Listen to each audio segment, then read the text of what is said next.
let me show you the way to go. Let me show you.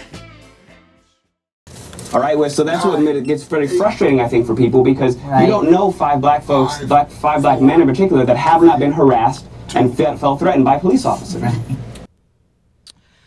Welcome to Universally Speaking with Rahim Islam. This is Tosha Davis. That's Tosha with a P. And you are listening to 860 AM WNOV. And I have Rahim Islam here in the studio. Hey, Rahim. Good afternoon. Good afternoon, Milwaukee. How's things going? It's going good. It's air conditioning in here. It feels good. Yeah. But it's hot out there in the streets. They're showing off. They're showing off. When it's really, really cold in a place. I said they're showing off. The place we was at earlier.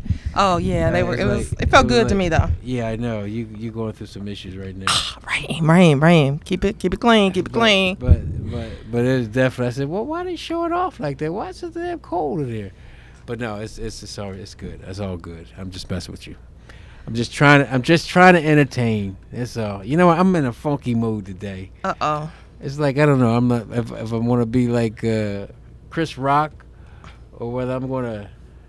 I don't know. I feel a little bit like Chris Rock, and then I feel like I just want to just go to sleep, lay down, and go to sleep for about 4 or 5 years. Okay, well, you can't do that. You got work to do. Yeah, I know. So, unfortunately, the clip we came in on was from CNN. It was an actor who was being interviewed, and I don't think they expected the response that they got from him. Who was the actor? The actor's name is Jesse Williams. Okay. He was being interviewed by Candy Crawley on CNN. See, because we don't have our big time actors and big time athletes and big time entertainers. They don't say nothing. Right. These jokers are so lame, it's just unbelievable. Right. So they done lost their way. They have no idea. They are not connected in any way, shape, fashion. They maybe got black parents, but that's about it. I believe this actor is biracial, if I'm not mistaken, and I think he is on. He's black. He black. If he got a drop, he's black. I looked at the language that define what you black. If you got a speck of black blood, you black. And I believe he is one of the doctors on the ABC show. So he's a soap opera. No, it's prime time. Oh, okay. Those are soap operas too. Okay, soap operas. So nonetheless, we're gonna go to break and we're gonna come back. You are listening to 860 AM. Break already? We're going to break already. We gotta pay the bills. Mr. Jones said we gotta pay the bills. Okay, I'm not mad. Then. Okay, 860 AM WNOV. You're listening to Universally Speaking with Rahim Islam. We'll be back after the break.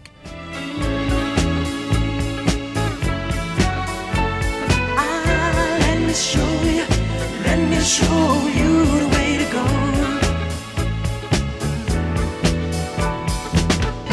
Let me show you the way to go. Well, never let you know. Let me show you. Welcome back to Universally Speaking with Rahim Islam on 860 AM WNOV. You can call in to join in on a conversation at 414-444-5250. We're taking calls. You can also follow Rahim on Facebook or on Twitter. And he is also now on Instagram. Rahim, I listened into the show you did yesterday in Philadelphia on Word. That was a just exciting and amazing show. Yeah, that kind of contributed to my my little dilemma here. I'm kind of feeling, I'm getting a little tired. I'm sick and tired, to be honest with you. I'm sick and tired of being sick and tired. And what I want to be able to talk to our people about, and I'm not gonna give up. I'm just let me vent a little bit. I'm not gonna give up because it's just that's not even in the cards. But I'm sick and tired that we're just not smart. In fact, we sometimes, as smart as we are, we just stupid. And I'm just sick and tired that we are just not smart enough to see what needs to be done, and to have the courage or the backbone, and I can use another term, but I'll keep it clean, the backbone to do something about it. And what we see, and the Ferguson situation has brought to light a significant piece, what I think is fundamental to the movement. But you have to be able to galvanize the people. You have to be able to galvanize the spirit. But you can't stay there in that state. We're not gonna fix anything. Brothers and sisters, we're not gonna be able to fix anything just in a state of emotionalism and excitement and anger. We got to fuel that into action. And I even see some of our most brightest stars, our most accomplished people, are not laying out a pathway to that action of a mechanical, a practical, an intelligent way to get to the action steps or to the ideas and the goals that we see. It's like a person sitting up here telling us, well, I want to be a doctor. And you're in 4th or 5th grade in elementary school. And you sit up and say, well, okay, tomorrow you're going to start practicing. I don't think so. Well, but it's the same situation. It makes no sense. And so we spend so much time talking about the problem, romanticizing the problem. In fact, we even get to arguments about who knows it more than another. Who knows what's been done to us more than the next person? I'm going to match you. No. Let me tell you about this here. They don't know. Oh, yeah? Well, who going to talk about some structure and some strategy and some ideas that's going to lead to conclusions? Because I get it. Our people are angry. Our people are mad. They're upset. They're in pain. I was having a discussion with somebody earlier today, and it says, imagine for those who are out here who so-called got it going on, and your brother down the street has no idea, no way to take care of his family. What does life look like on a day-to-day basis for that person who is unable to provide for their children? It's a different relationship than you have with your children. Exactly. Who are unable to provide for their spouse, their wives. It's a different relationship than you have with your wife. Is unable to carry his weight when it comes down to his inner circle of friends. It's a different kind of conversation. That's the kind of indignity that we live in, our people live in, our men live in, and our families live under. But I see no one talking about some mechanical solutions. It's just a bunch of hot air. Just a bunch of hot air. And trust me, I am for, no question, part of the process is to galvanize, mobilize, organize, and then strategize, and then take action. But you just can't galvanize like we're in a state of galvanizing right now and then jump to taking action. There's some steps in between. There's a whole lot of work to be done. And none of us want to do that work. I don't see evidence of it. I see a bunch of goddamn excuses. I see a bunch of excuses, and I hear the excuses in all kinds of different ways and formats. But I tell you one thing, if your idea is not to bunker down and do the work and prepare and build the foundation strong enough to tackle some of these issues, then you're playing games. You're playing games, and you're playing with the people's emotion.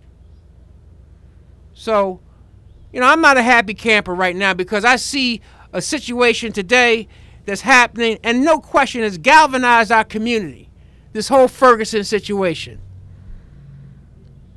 But where's the anger? Where's the uproar for all the mothers that have lost babies in the street of Detroit and Philadelphia and Milwaukee and Chicago?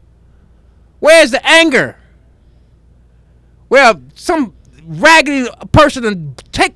I mean, we're not talking about some accidents here. We talk about people who you'll never see them grow to be old people. They're gone. They're dead. And I just don't get it. I just don't understand. I don't understand the mindset. So our brothers and sisters, we got to wake up and stop being a bunch of passies and you know what I'm saying. I know what you was about to say. Exactly. I'm glad you didn't say. And get some backbone. And let's deal with this issue in a sober way.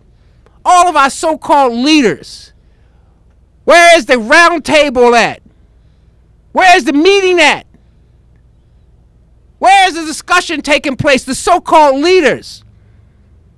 And I'm talking about leaders. I'm not just talking about politicians because I ain't even thinking about them. I'm talking about the leaders. The guys and the gals who have resources, who accomplished things in this life, who got things going on, as they say. Where is the meeting taking place to discuss these issues in a sober way and to look at our facts and look at the realities of what we are and figure out a plan based on our reality? What can we do for the month of September? What can we do for the month of October? What can we do for the month of November? And on and on and on. Oh, well, we should be doing this and we should be doing this. We should be doing this and we should be doing this. Well, we can't do none of those things if we're not prepared. Where's the agenda? And, well, you know what? It's pretty common. Let's say if police brutality is the agenda.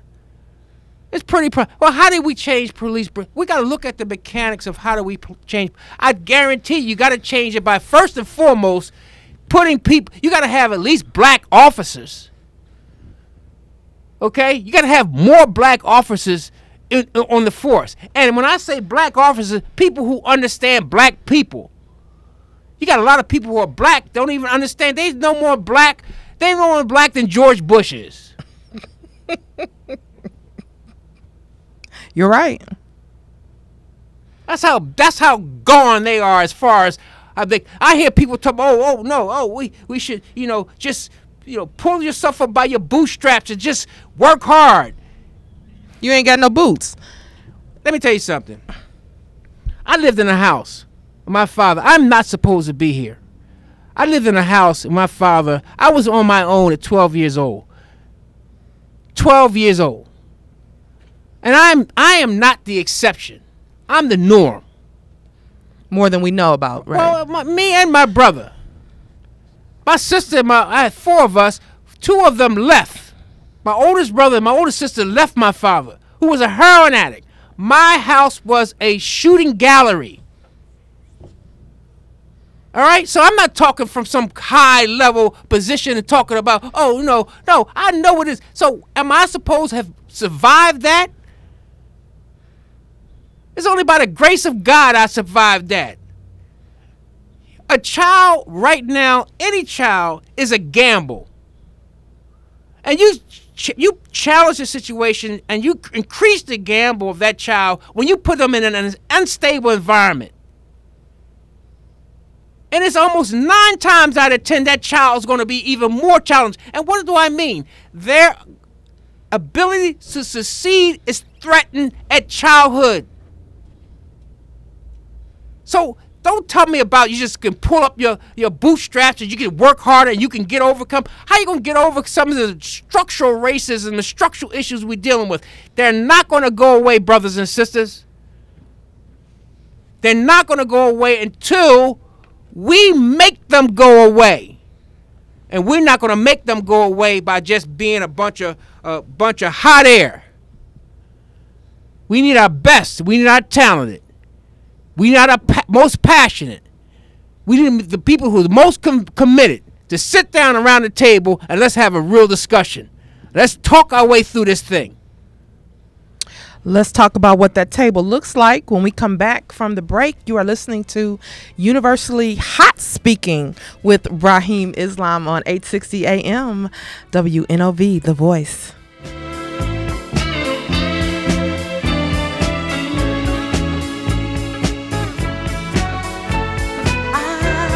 let me show you the way to go.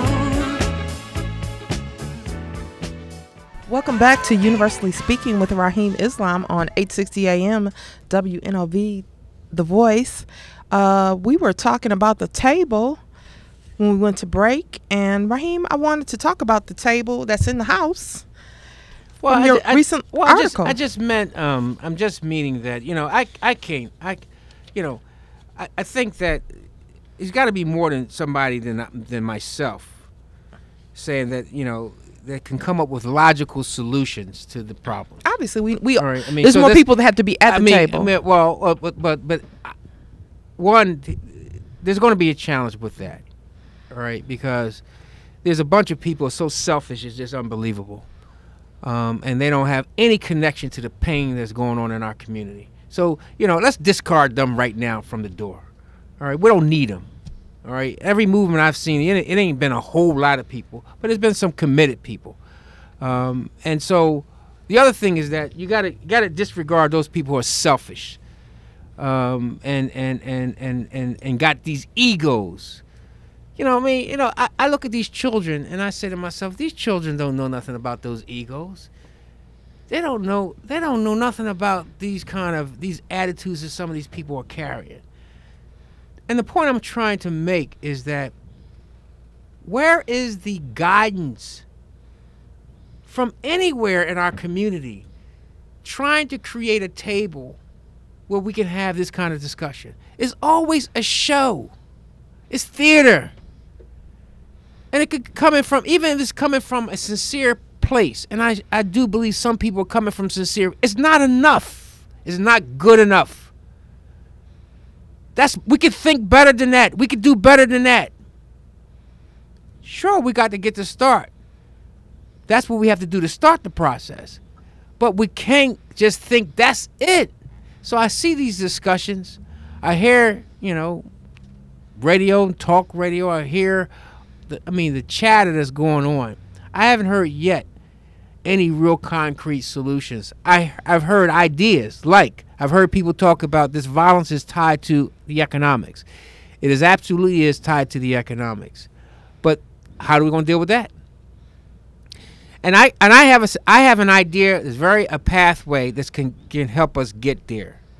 One, absence of having the table, Tosha, because that's going to take, some really strong black people to come together, to put their egos aside for the sake of our black humanity. And so if they can do that, then we can get it done. If they can't do it, we're gonna continue what we have, and it's gonna get worse. But we're gonna have what we have, and in some respects, we're gonna be deserving of what we have because we didn't man up, we didn't woman up and do what's necessary. Not the chatter. I'm talking about the hard work. When a couple is unable to communicate each other, they got to do the hard work. I agree. They got to have to get together and figure out a way to communicate with each other. Ain't no getting around it. It's the same with our community. If we're unable, we're so divided, we're going to have to man up and woman up and figure out a way to come together. Well, that's in any relationship, in any type of communication. It's communication.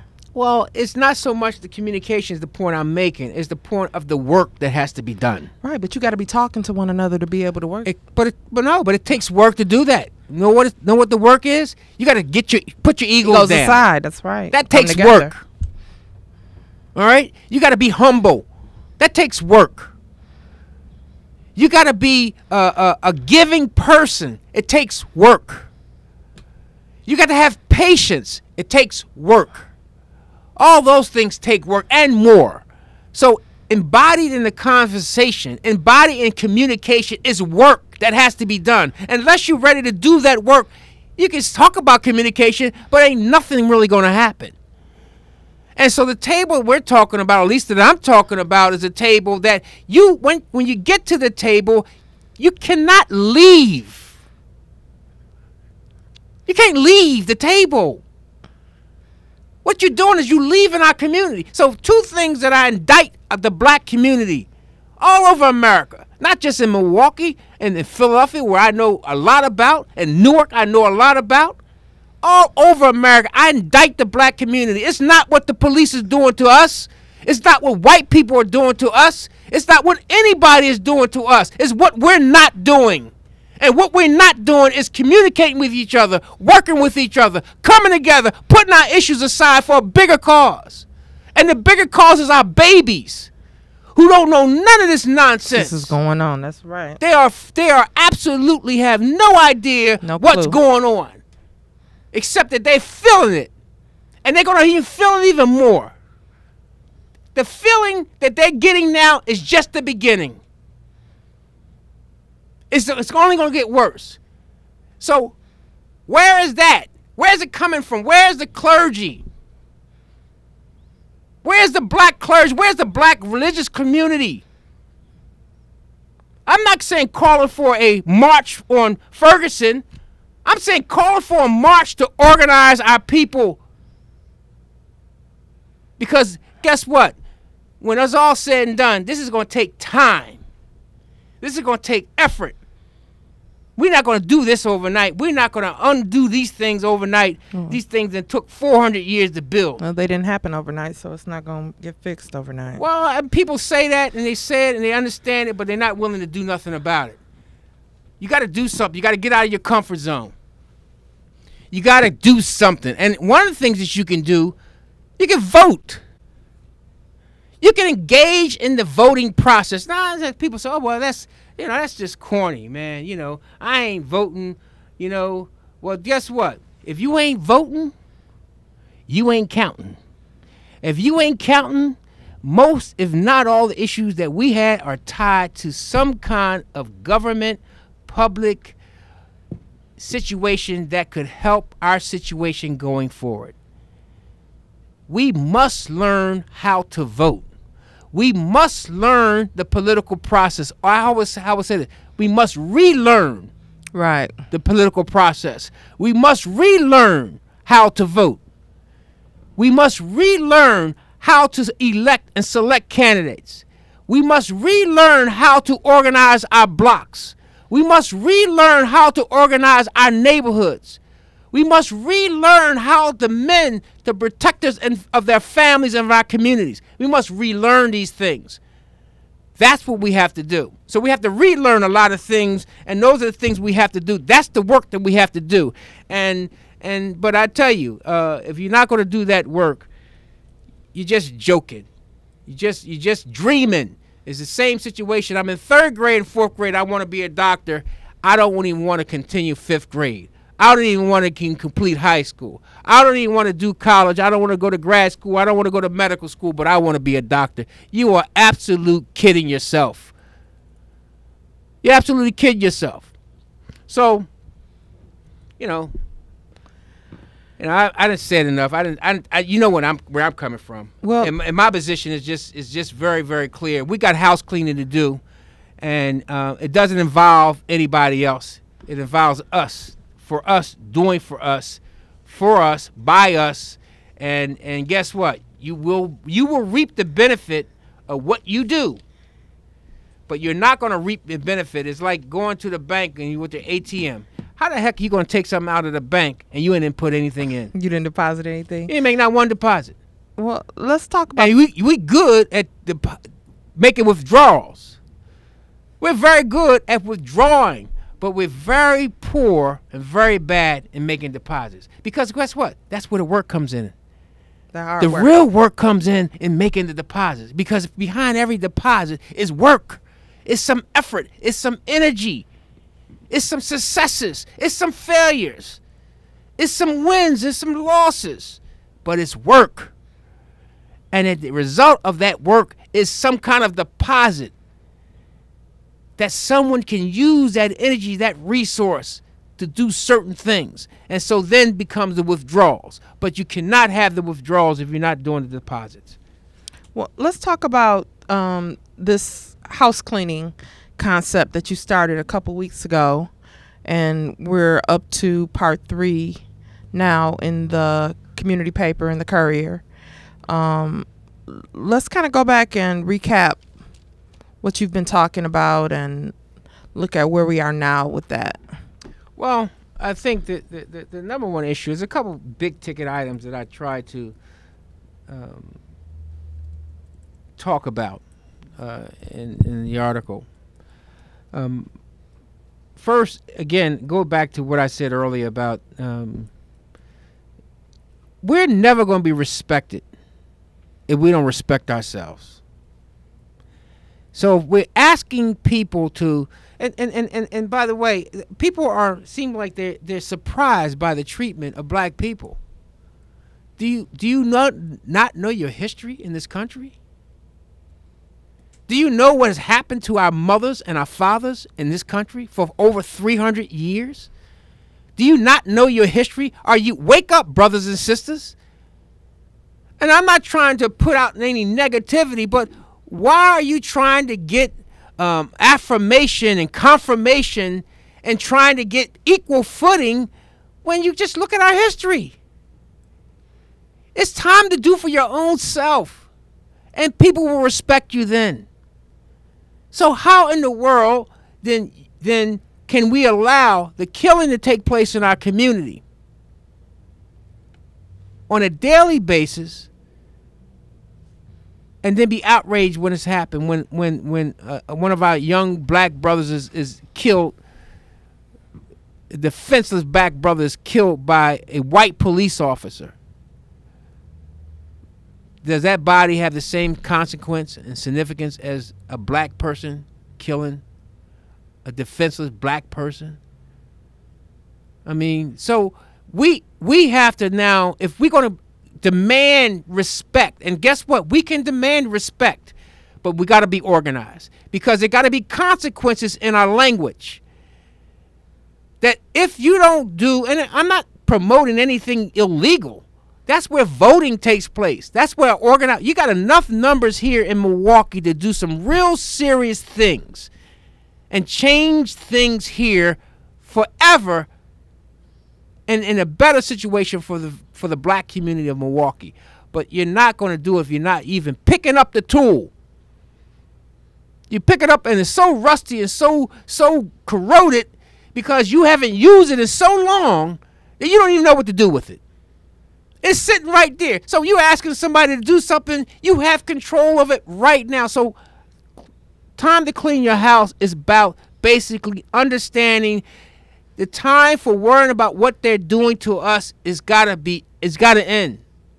Or at least, if not end, we got to put just as much energy in complaining about making sure, holding people accountable to sitting around the table, checking their egos at the door, and trying to come up with real practical solutions that we must address, and no one's going to do that for us. So part of our house cleaning has to look at some of the attitudes, the behaviors that now we have incorporated into our lifestyle that do not allow for the kind of coming together that we must have. And I will, again, I'm not expecting the brother and the sister who's struggling, out in the community. I'm really talking to the people who got some means, got some means. They got some resources. Where are you at? Oh, I wrote a check to United Negro Fund or something. I contributed to the NAACP. That ain't enough. That is a check out. That's a cop out of all.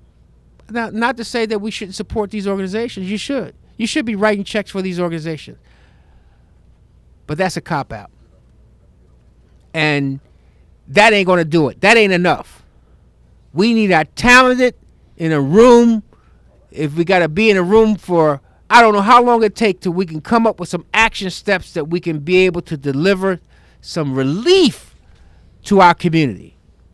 Some relief to our community. And it's not going to happen because we just want it to happen. It's going to happen because we make it happen. Okay, we have a call. We're going to take a call now.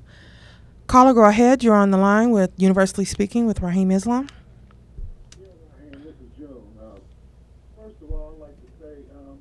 like you were saying earlier, that we got to get rid of that slave mentality. Some of our people act like they need to be told what to do. You don't need to be told what to do to take care of your family. You don't need to be told what to do to protect your neighborhood and get rid of the scum. Some people think that being grimy is the way. No, there's the better way. The libraries are free. You're always going to the bar. Go to the library one time and pick up a book, some of you guys, and understand that we created mathematics. We created science. We was the first. We were alpha. And we can be that again if we just focus on taking care of ourselves. Let's try to buy our own stores back. Let's buy our own cities back. We've been infiltrated, and then we're going to continue to be infiltrated until we understand that we got to take care of our own, and not racially speaking, but just to let you know that, hey, knowledge is king. Let's stop sitting on the bench and getting the game. That way we won't have no more Fergusons, and we won't have no more Ernie Lacy's, and so on. The killings of these black people ain't nothing new. It's just we're not educated enough to understand that, hey, these people, once we put our lives in the white man's hand, we don't have no control. So we must first control our own emotions. And I want to say I love Milwaukee, and I love our black people here in white. But we definitely have to start with each other. Thank you. Thank you. One of the things I would say to the caller, and sometimes, you know, communication is kind of like a tricky situation, and again, I have to just basically say I concur with everything the brother said. I just would just lift it up a little, and I would address that to, again, those people who have the best opportunity to do those things. We lost a lot of our community out, has moved out of our neighborhoods. The most mobile of us, the most talented of us, the economically mobile, have left our neighborhoods. And so, unfortunately, what happens is we get pretty much consumed in these other neighborhoods, and our identity gets lost in these other neighborhoods. So we're unable to mount a campaign in many of the neighborhoods we've now reside in. We're unable to mount a cultural campaign in those neighborhoods because we've been swallowed by those neighborhoods. And the counter is that our neighborhoods that we left, where there are predominantly black neighborhoods, we lost the cream of the crop. And so the message got to be different for those who live in those neighborhoods, and the message got to be a little bit different for those in these neighborhoods here, because it's very difficult to say to someone when they don't see any idea of a way to safety that I should live in an environment that's not safe, where my children are not educated, the school system is not, and I'm paying my taxes. So on an individual situation, I get it. But we're not talking about an individual situation. We've now had 50 years of that.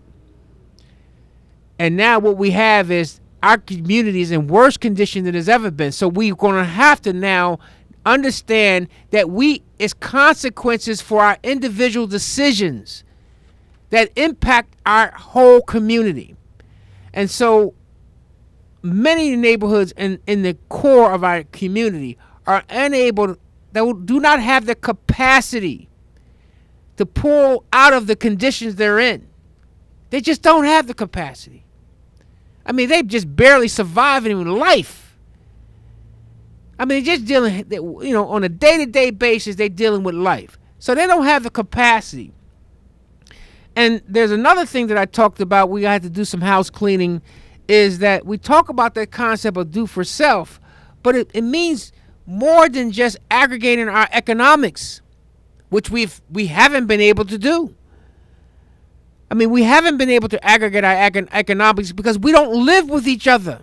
And those who have resources live, their economics is being spent somewhere else. You know, You know, there are neighborhoods. I'll give you a statistic. I was looking at a statistic a couple months ago, and this is all a function of neighborhood. A function of neighborhood. One of the measurements for economics is the number of times a dollar will circulate. It's the same dollar. It's the exact same dollar. So if I have a dollar and I give it to you, you give it to somebody else, you give it to somebody else, in exchange for something, that's business. That dollar now has stayed, same dollar. Right. But if there's 4 people and it actually represents the purchasing power of $4. Okay. But what made that important? 2 things. One is I'm doing business with you. Right. Starting with I'm doing business with you, you doing business with some other black company, and on and on. Those companies cannot be dispersed all over the state of Wisconsin. Right. The way it works, and when it works really well, is they're right in the neighborhood. They stay in our community. They're right in the neighborhoods that you live in. So the neighborhoods we now live in, they're not our neighborhoods. We're spending money. We're supporting those communities and the economics of those communities, and it's taken away from the very thing that our community needs, is to have those strong businesses in our community that can be supported, and that money changes hands and changes hands. What does it do when it does that? When it changes hands like that, and the statistic is this: whites it was circulating probably about I think it was some number 6 or 7 times the dollar was circulating. Asians was off the chart. You know, was you're not, and I noticed this. Asians will never buy from anybody but Asians. Right. And if you don't notice this, this is something I kind of watched over a period of time and seen, wow, they're not going to spend their money anywhere else but with other Asians. Right. Makes sense to me. So their money is probably 10, 11 times it changed hands, if it ever leave there. Right. It circulates and circulates and circulates, but it's again the power of the dollar. Ours probably not even 1. And that is not an indication that we won't buy from each other. That's an indication that our infrastructure is whacked. We don't have the business in our community. We don't have the business in our community because we don't have the purchasing power in our community that attracts investors. And that I know when I put my money in this investment, I have a reasonable chance that I'm going to be successful. Right. So it all starts with some house cleaning. Brothers and sisters, our exodus out of our community has damaged our community to the point where when we start saying we should do this and we should do this and we should do this, we should do this, many of the people in our community, evidence, and I'm not talking about some theory, the facts show they are unable to do those things. They need leadership. They need help. They need support. They need guidance, and not guidance where you say, well, I'm going to go down there. No, guidance that you live in the community. There's got to be local leadership that rises out from that neighborhood to help that community. And unfortunately, too many black people have moved out of that community. So the point I'm making is that we got some structural issues, and this whole integration has killed our community, destroyed our economics, and we can do things about it. But it's going to take some house cleaning. It's going to take some planning. It's going to take some acknowledgement that we done messed up. It's going to take some serious and sober thinking to reverse these things, because, you know, no marching ain't going to do this. No rally ain't going to do this. None of those things are going to change these conditions. No rally is going to produce a business in our community. No rallies are going to change the exodus of our community, of black people leaving our community who have means to come back. And fundamentally, we have to change. This is why WNOV is important, and all the black mediums for communication are important, is because there is a fundamental belief that it is everything we're doing is to get out. It's in our water, it's in our oxygen, it's on our airwaves, it's in the TV, it's in print, it's in our language, it's in everything that we do. Everything and every measurement of success is measured by how far we get the heck away from our neighborhoods. So that's psychological. That's something we got to deal with. So we got to combat that, and you can rally all day long. You ain't gonna change that. You ain't gonna change that. And it ain't everybody going around killing everybody. It's not a majority. I call it a vocal, very vocal minority that's causing most of the trouble in our community. But they got the entire community in just under terrorizing the community because the community is unable to mount a campaign to stop them. Because when life gets in the way, it's very hard for you to be out here trying to figure these things out when you can't even feed your family. You worrying about the lights getting cut off. You worrying about a foreclosure. You worrying about losing a job or getting a job, trying to get a better job. It's very hard to fight these kind of issues when you got to deal with these kind of very basic, very survival type of issues. So I get it.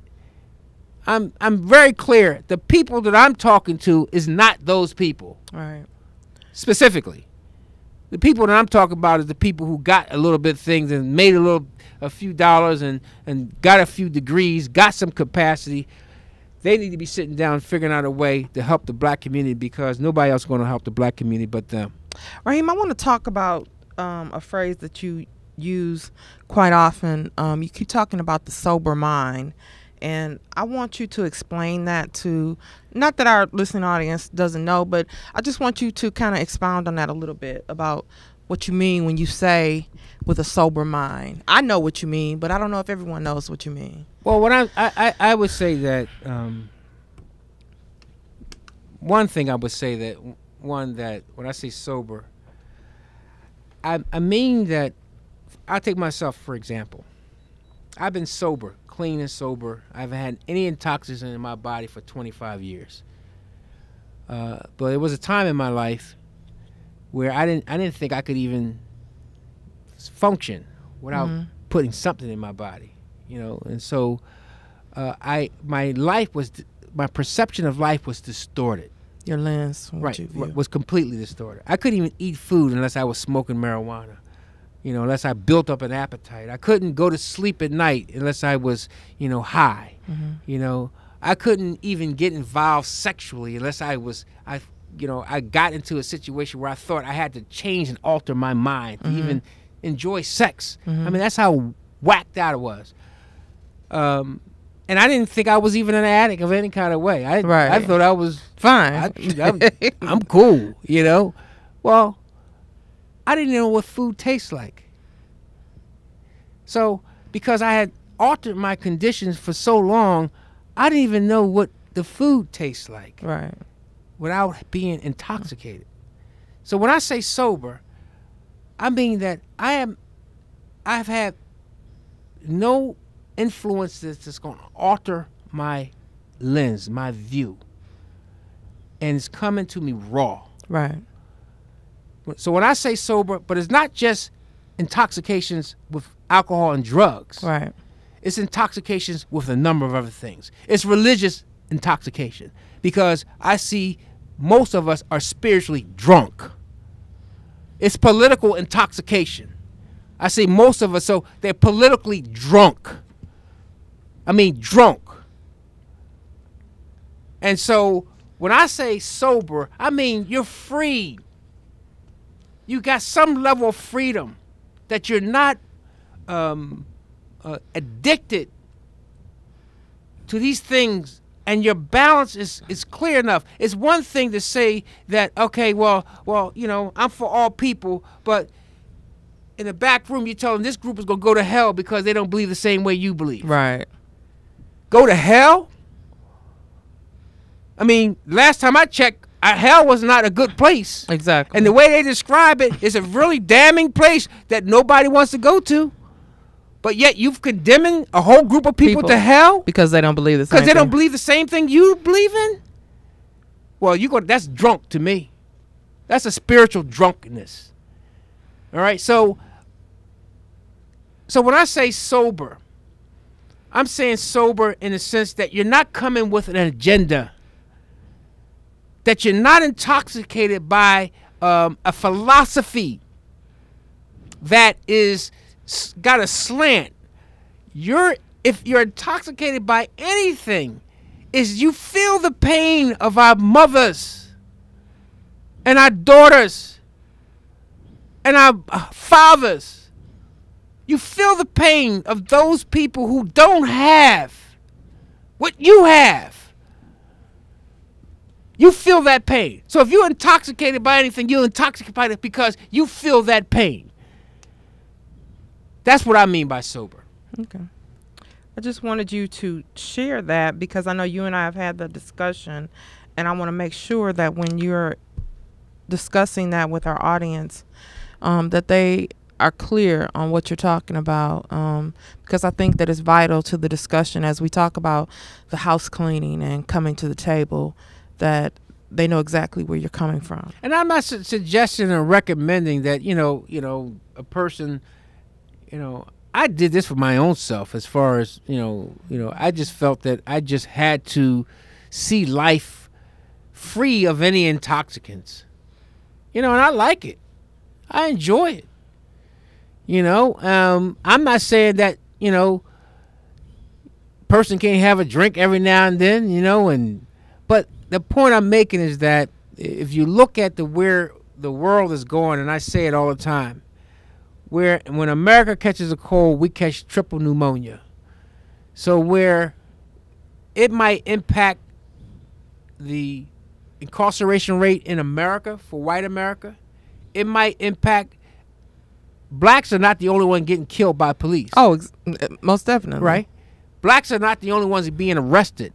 Blacks are not the only ones on welfare. So let's get that clear. Blacks are not the only one caught up in situations that they're just unable to get out of. Broken families, broken homes, broken neighborhoods. Blacks are not the only ones in America who are suffering and struggling in America. So let's get that clear. Right. But no one has a monopoly on it like we do.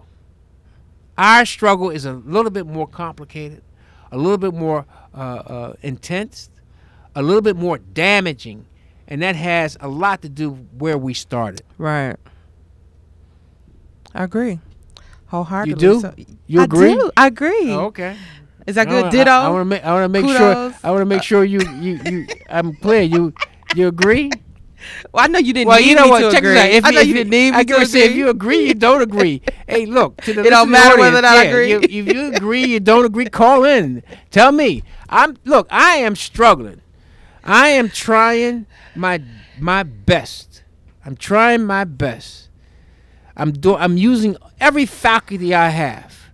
I'm pulling from every resource that I know. I'm coming from the core of my being to ask, can we do better than this? Can we mount a campaign better than this? I hear every time, if I hear a person tell me what we can't do, or, what they used to, or I hear, that won't work here. Yeah, it won't work in Milwaukee. Well, I know what is working in Milwaukee. Depression. Poverty. Violence. Is working in our community. And I look at it, and I hate to use the terms all and everything and all that kind of stuff. I try to use that. But I tell you one thing. The majority of the problems in this area that I see when I'm driving around, and I'm sure there are communities with problems, but a good portion of them are right here in Milwaukee. And when I look at, where are the resources? a good portion of them are outside of Milwaukee. But unfortunately, when I drive downtown at night in Milwaukee, I don't see. It's very rare I see a black person. It's like a whole new revolution taking place downtown, right under the watch of the people, of the so-called leaders. A whole new Milwaukee is being developed. It's called right Milwaukee. Here. Well, it's being developed right here in front of your eyes. And if you don't have political power now, because you don't exercise it, you won't have political power in the next 20, 25. There was a time for white people who lived in the suburbs, but still controlled and owned most of the urban area in Milwaukee. But there's a different mindset when you live outside somewhere and you still control something. Now you look downtown, you see these children, these young couples with 2 and 3 babies and strollers. Live downtown. And guess what? But here's the kicker. When those babies get to be 20 years old, 25 years old, you know what they're going to say? I was born and raised in where? In Milwaukee. Not the suburbs. Not the outskirts. I was born and raised in Milwaukee. And they're going to have an ownership that you've never seen before. They already own everything. But it's a different type of ownership when you live here. And you grew up here. Exactly. All right? So if you think it's bad now, you could just look through the math and you can see that it's going to get worse if we do not do anything about it. If we do not begin to plan and to create some plans, create a table where we can sit around the table and not be there for any reason but one reason only, to save our community, to save our people. Well, I think if there was ever a good reason, that's a reason to not only create the table but come to the table to save our people. Well, that's where the work comes in at, because you have to ask yourself, well, why has that happened? Well, let's talk about what that looks like when we come back from the break. You are listening to Universally Speaking with Rahim Islam on 860 AM WNOV, The Voice. Let me show you the way to go.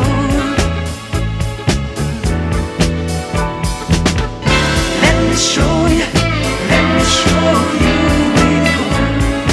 Well, let me let you know. Let me show you. Welcome back to Universally Speaking with Rahim Islam on 860 AM WNOV, The Voice. We are going to continue our discussion about some house cleaning. Yeah, well, we all got house cleaning to do, so it's not something just common to or just specific to black people. You know, all people. It's just a struggle of life. But one of the things that I wanted to talk about was I liken our community to a body, to a human body, made up of systems. So you have, several different. You got the skeletal system. You got the the nervous system. Oh, you got about 9 or 10 systems. I can't mention them all because I'm not that doctor. You didn't start practicing after 4th grade? No. I said, I want to be a doctor. But shoot, I didn't finish school. But anyway, you didn't finish. You need to finish that sentence. You didn't finish school initially. Right. And no, initially I had many setbacks. But I'll explain that later. But the point I'm making is that I liken our community to a body. With multiple systems. And is one system that, fundamentally all of them need to be working well for you to live any kind of quality life. Right. And usually one system, if it messes up, it's going to impact another system. Right. And if you get multiple systems, kind of breaking down on you, you want to check out. You out of here, and that's really like our community. But there's one system that has a very, very, all of them have a great important job, but really this one has probably a bigger job, I believe, because it is the defender of the body, and that's the immune system. Yes. So the immune system is there to protect the body from outside forces. Yes. So Fights off everything. Viruses, and when it detects those disease that get in, Detects. it has an ability to attack that disease and beat that disease down, or at least cause the individual to alert the individual that they need help. Right, that they're sick or they start have symptoms. Exactly. And that with the right attention, this thing gets fixed. But if that didn't happen, we would be just dying left and right. Right. Well, I liken the immune system in the body like the culture. In our community. In our community. The culture is the thing that protects us. It defines who we are. It actually, when I start reading about economics, funny thing, culture was a big part of economic discussion. Really? Yeah, because culture determines your expectation in life.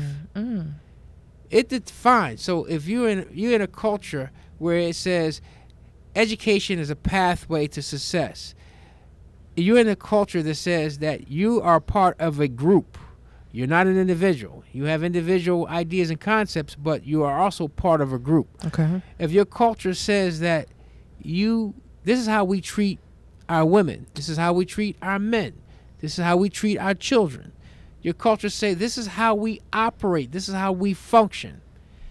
So we have allowed diseases into our culture. And it become watered down also. Well, I'm not sure it's watered down. It's just that they're becoming disease, just like any other disease. They're attacking us. It's not so much they're watered down. They're just basically destroying us from inside.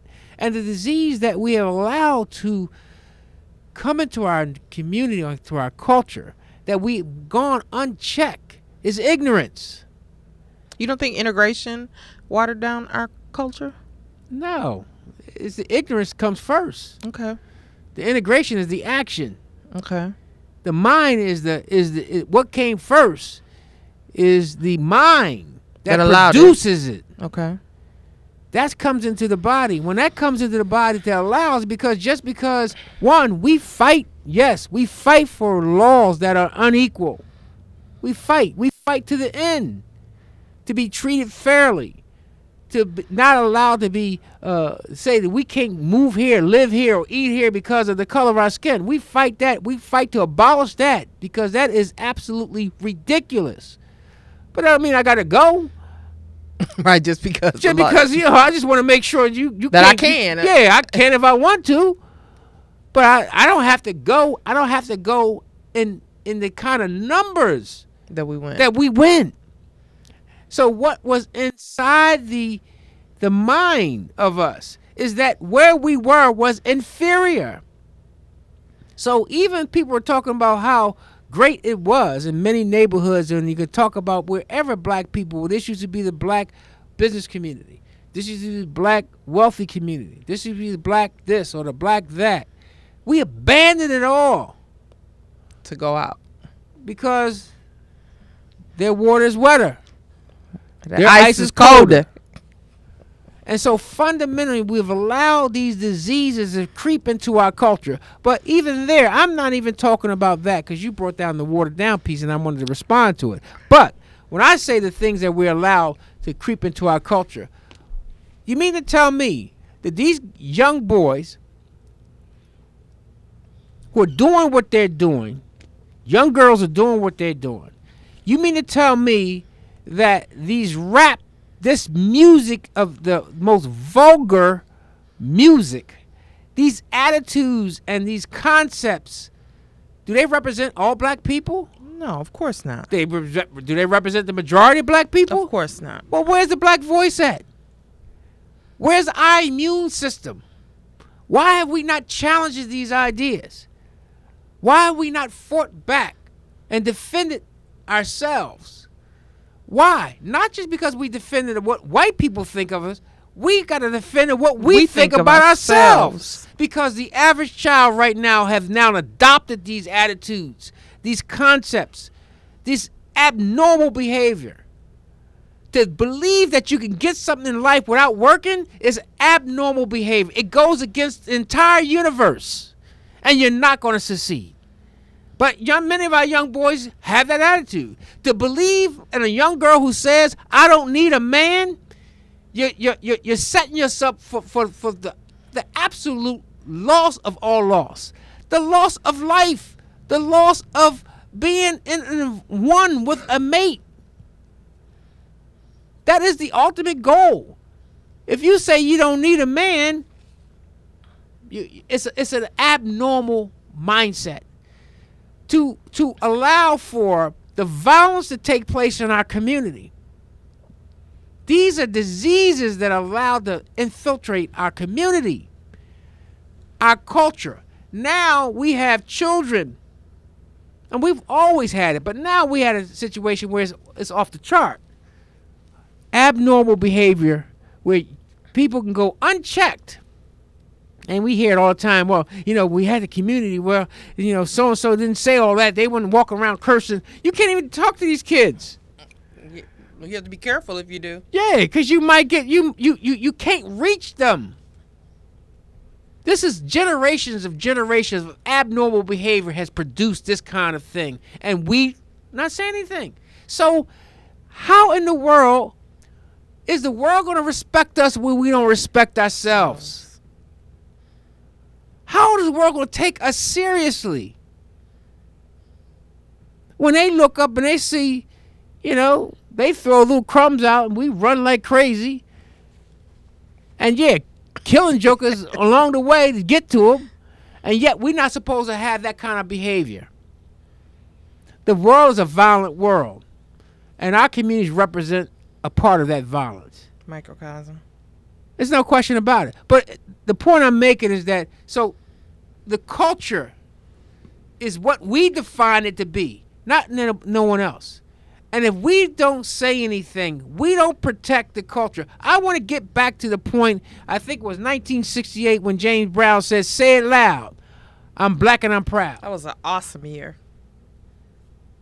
Oh, okay. I know what that means. What? There's a birthday involved or something. That was an awesome year. But guess a lot what? of things happened that year. Well, but I remember, jamming off that music. Say it loud. I wish we had Skype. I'm black and I'm proud. Say it loud. If you guys could see I'm black and I'm Rahim dancing proud. in the studio right now. Because guess what? You got to understand, prior to that song, if you call just somebody black, that was a bad thing. You call me black? He was ready to fight. Oh, you definitely want to be fighting. You're going to be fighting in the street all day long. So we took ownership of the word. Well, it was a transformation. It was in our music. It was part of our culture. It defined our culture. But again, it talks about the evolution of our culture. But it was a protection of diseases that was in our culture, and protecting them. We have that our immune system is suffering to the point where it's like we have AIDS of culture. So what's the antivirus, the antibody? What's the table? The table. Who do you think is going to uphold black people? Who's going to go around? You think the Polish people going to start friends? Say it loud. They black and they proud. And the Italian people going to say, no, they say it loud. They black and they proud. What's the saying? The new whatever is black. What's the saying? Gray is the new black. Everything is the new black. Being black is what's cool. You keep waiting for that. You keep waiting for that movement to take place. And maybe I'm wrong. Yeah, maybe. But I tell you one thing. I asked the question in my article, and I'm not sure it's going to come out in 4. Oh, in part 4? Yeah, I think it comes out in 4 because I was trying to read it. What does let's say you lived in Mars, and the Martians came to America. No, it's in the back. Yeah, okay. It's on page 3. Okay, what's in here? Yeah, well, okay. the point I want to make is this: what would they think? They came to visit Milwaukee for about 2-3 weeks. what would they say about black people? What would they say? I mean, so based on what they saw. Yeah, right. what they saw, what they see, what they read in the paper, what they see on the television. What would be their what would their analysis? Right. What they ride around the tape. What would they see? What would be their perception? Here's what I tell you, black brothers and sisters. Here's what I tell you. If you can envision that taking place, and you can determine what the perception would be from somebody who's never even seen a human being, who comes to understand what humans do, and come visit us for 2 or 3 weeks and see what we're doing, that is what our 5-year-olds are seeing. That is what our 6-year-olds are seeing. That's their perception. That's of what our population. 7-years are seeing. That's what our 8-year-olds are seeing. That's what our 9-year-olds are seeing. That's what our babies are seeing. And guess what? They're seeing these things and they're living these things. It's going to take a hard situation to change their minds and their opinions. And that's why we've created generation after generation of abnormal behavior, children being born in abnormal behavior. And now we have abnormal behavior is just as normal as anything can be. You can see a person walking across the street and they want to look like somebody who is in prison. Because that's what they think is normal. Well, whatever. The point I'm making is that, yes, that is an ignorance of a level. Or it used to be a time when I was growing up, I remember, and it's not something that just happened now. I remember, oh, you trying to be white. If you tried to be academically good, you was trying to be white. Now what is that? So that this language is not something we could say that just happened right now, but we talk about now multiple generations. We used to have a community that would protect us from this nonsense. We had families that would protect us from this nonsense. So even though we were getting these kind of messages that was coming into our minds, into our communities, there were checks and balances because there were still positive things taking place in our neighborhoods. There were positive people checking us. There was infrastructure in our families checking us. But when we bolted our communities and left our most desirable, our most in need community, we left them behind. We bolted for these suburbs to be the only black on the block, to be only black in the building, to be the only black here or the only black in the club, thinking that was going to get us closer to these people, and they're going to accept us, and at some point they're going to acknowledge and say, you know what, you one of them good Negroes. You know, you're not like the rest of those other Negroes. You're a good Negro, and that's validation. That validation carried, and that's are you a coward? You are a coward. Are you kidding me? We're gonna deal with people like that who are looking to pat us on the top of our head after our ancestors took 350, almost 400 years of that nonsense? Don't be eyeballing me, boy. That knowing that you could just look at a woman and be gone tonight, hung up on a tree and killed because you looked at a woman, or the type of fear that's been put into our community, you think that fear disappeared? I think, brothers and sisters, we got a lot of work to do. And it ain't going to be a bunch. My position is this. Let us call attention to it. Yeah, let's march. Let's rally. Let's do all those things if we know where we're going with it. Let's use these examples. Let's highlight this situation. Let's put an exclamation mark on this situation. But we know where we're going. We're not going to stay in that position because that position is not going to produce nothing. As A. Philip Randolph said, there are no reserved seats at the table of life. You only get what you can take. We took some things in this country. We took back a major one. The abolishment of slavery. We took it. We didn't have nothing. We were able to, with the lone soldiers and a few others, we was able to aggregate our agenda and ultimately create and control the end of slavery, abolishment of chattel slavery. We fought back Jim Crow.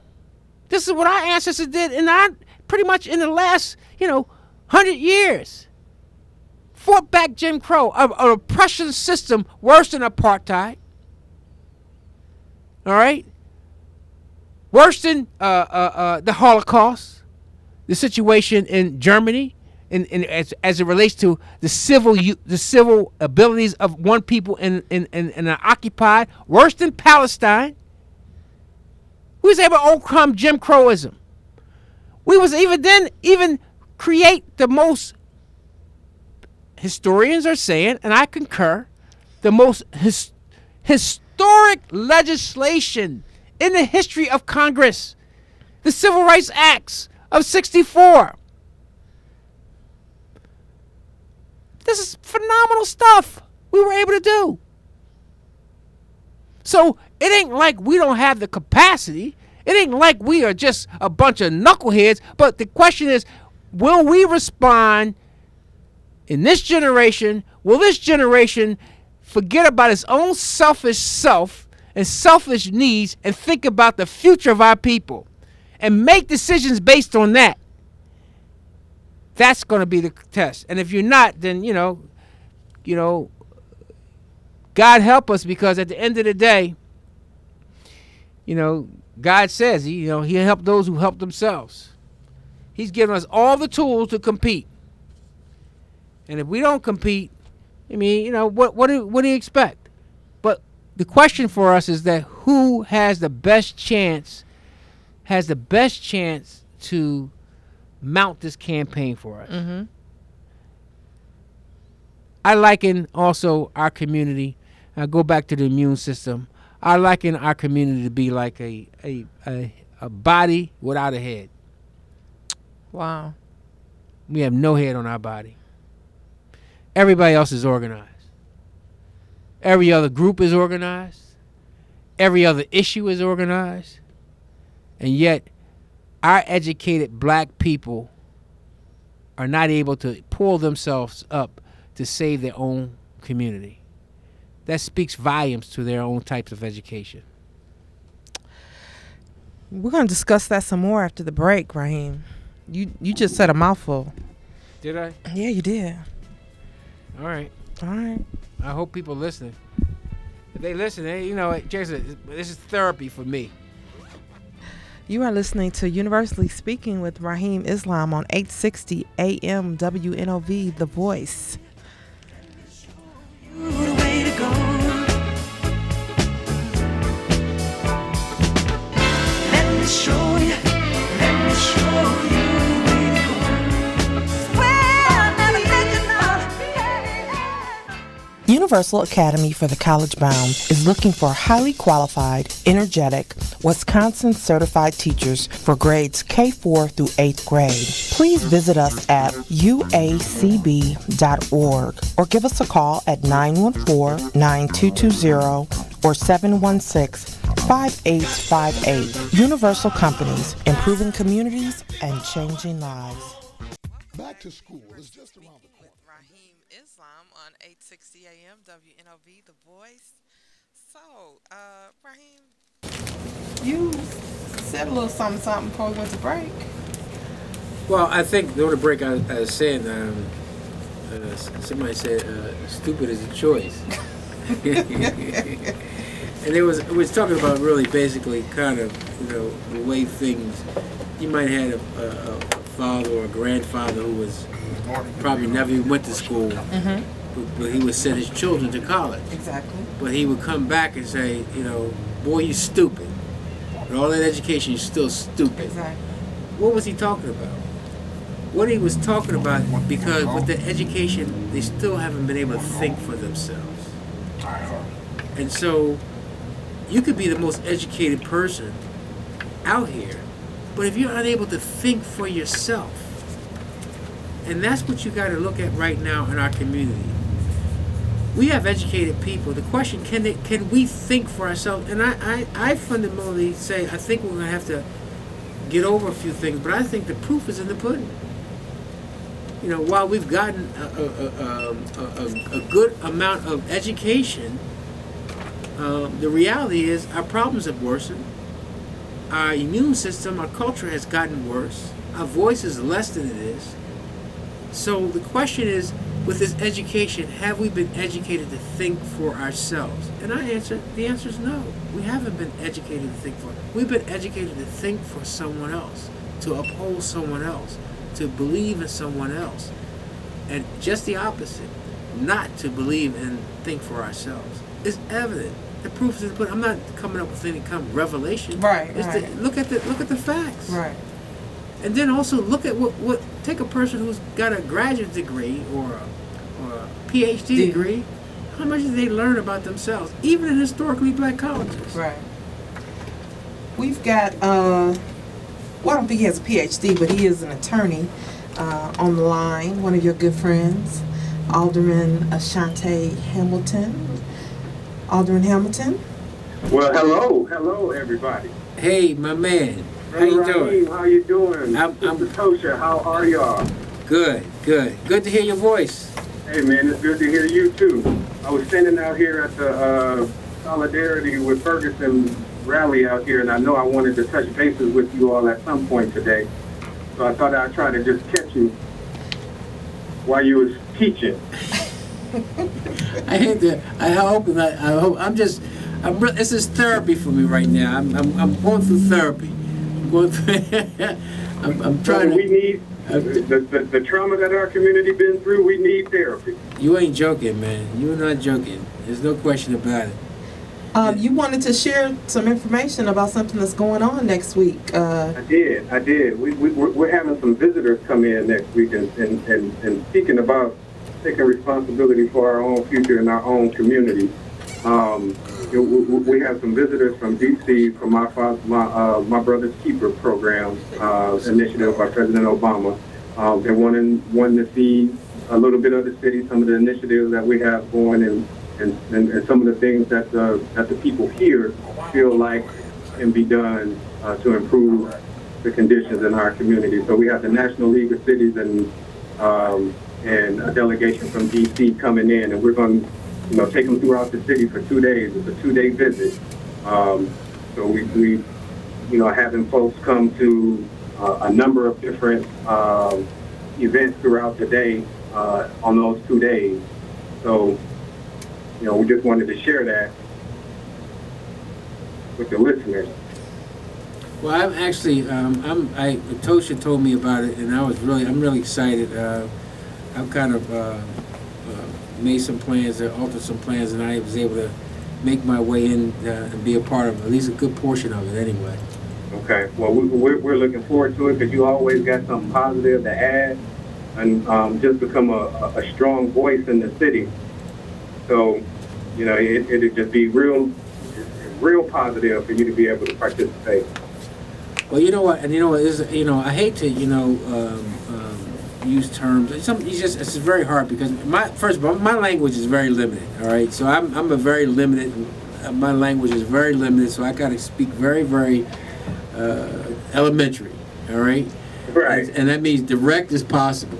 And one of the things is that I can say without question, Brother Alderman, you are one great brother, and you are definitely have the consciousness, you have the skill, and you're taking the leadership. And what I think has to happen is that others have to catch up with you. And so, God willing, that's what my goal is, to walk with you side by side, and others, but we got to create that table where we can aggregate our capacity to tackle some of these issues. So you got, it's like a playbook. You're a tight end, or I'm a wide receiver, or you're a running back, or you're a quarterback. Right now we have all the different people playing out of position because we don't have the playbook, number one. Right. And we don't have, we're not even sure what ball field we're in. Whether we're in the baseball field, we're in the football field, or we're in the basketball court. Right. So once we can figure out those things, that I know all the efforts and the work that you're doing. And I also liken it to having like a lottery ticket. You know, you can't win the lottery if you don't purchase a ticket. So what you're doing, even if we was to have our act together tomorrow, if we weren't doing the stuff that you're doing, we would never be able to do the things that we want to do in life. So I'm a fan. Hey, and you don't know how you got me beaming over here. Especially as I'm standing here in the midst of this rally, and you see the frustration of the people in the community, and you just want, you to take care of these kids for us. It's only going to be us. You know, and the sad thing, Alderman, is this. It's sad that we even went down that road, that we even actually believed that someone was going to do it for us anyway. Yeah. You know, but it's part of our learning. It's part of the some of the handicaps of how we started in this country. So it's part of it. But a lot of people don't want to look at that. But that's one of the kind of handicaps that have these kind of false ideas about what life is really all about. Right. Coming out of almost 300 years of chattel slavery.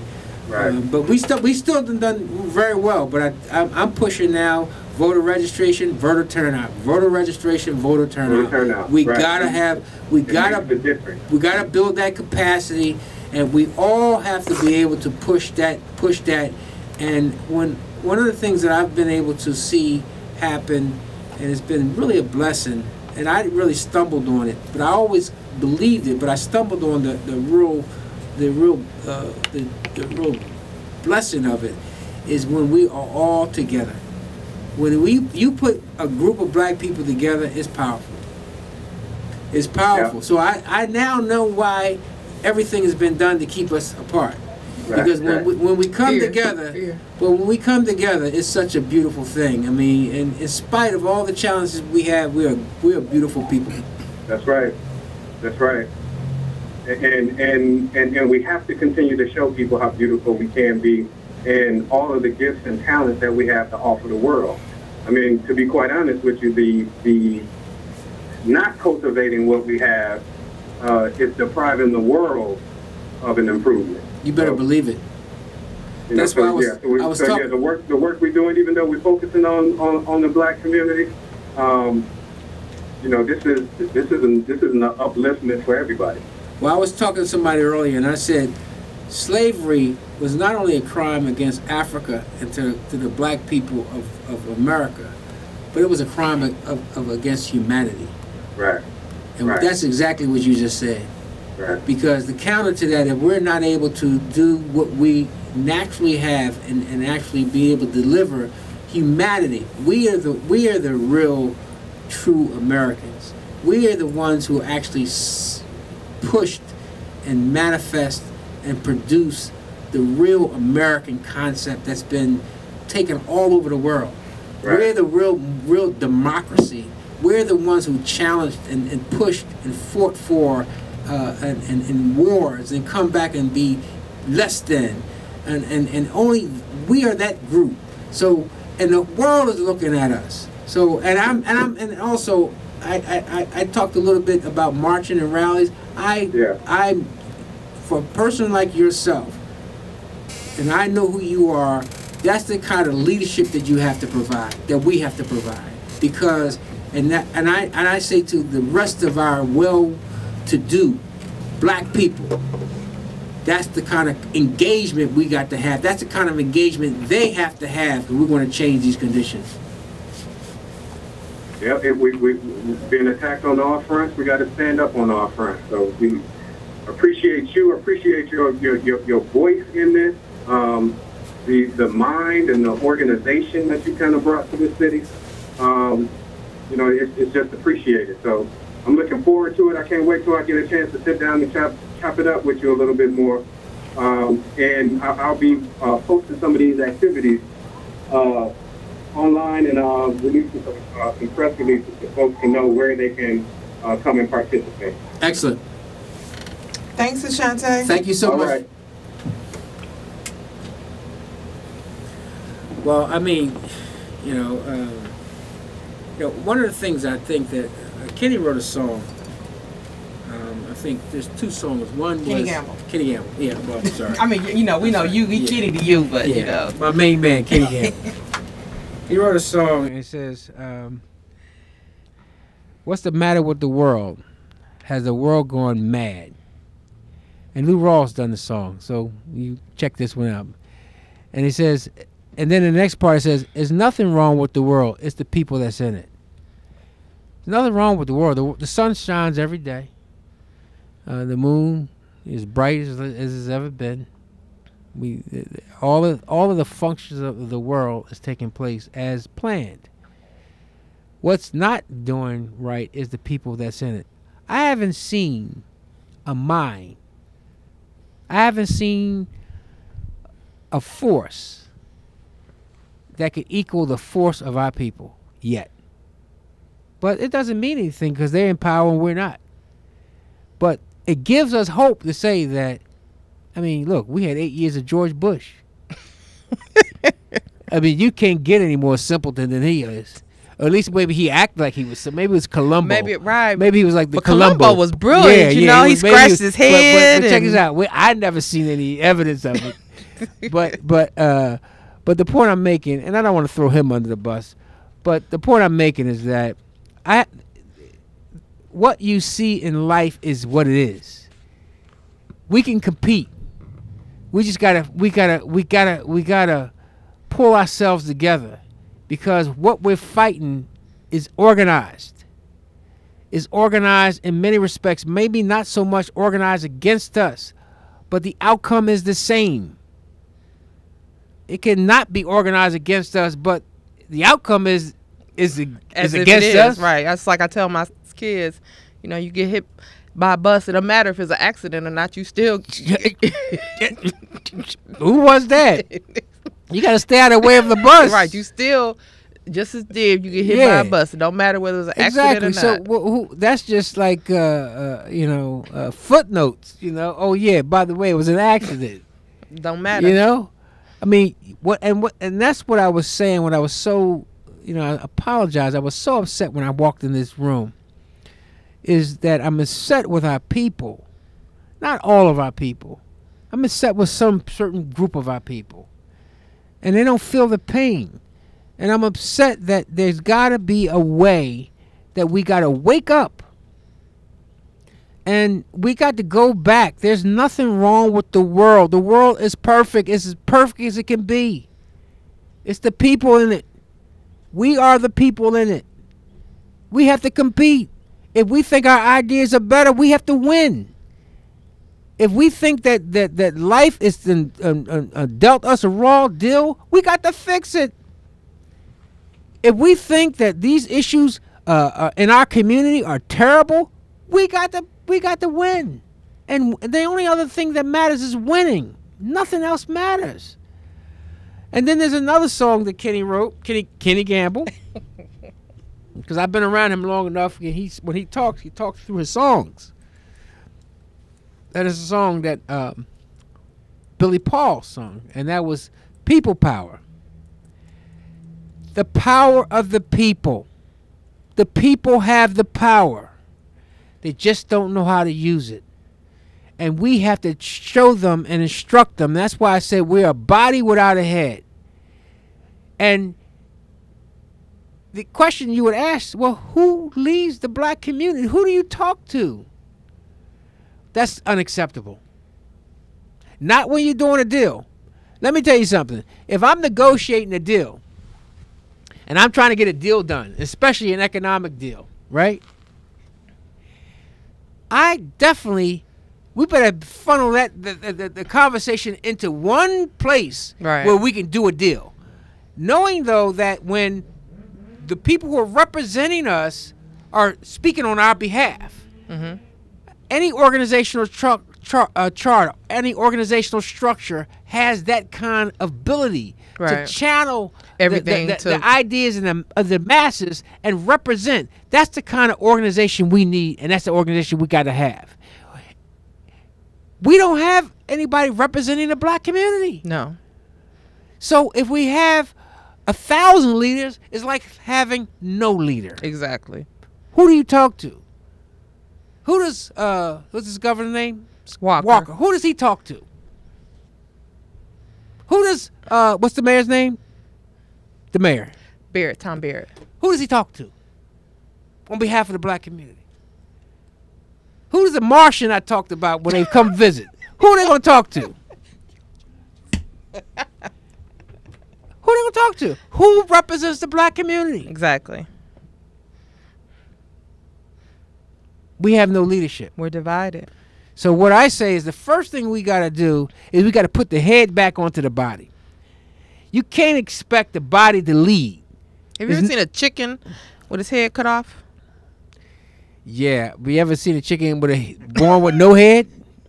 No. No. Yeah, well, that's what we had. No. Our head got chopped off. But a chicken still... No. I know what you mean. I'm just joking. A brother told me this yesterday. He was he talked about and he was a young brother. And he didn't have too much words. He was talking about organizing and everything. And this is how powerful this young brother was. This brother was 27 years old. And he said, I'm going to leave you, I don't have much to say, but I want to leave you with a quote from Benjamin Franklin. It says, we must indeed all hang together, or most assuredly we shall all hang separately. All right, let me read that again, because I got some flinches here. We must indeed all hang together. We all must be one, brothers and sisters, as best as we can. For most assuredly, if we don't hang together, we will hang separately. Peace, my brothers and sisters. May God bless us. And I'll see you next week.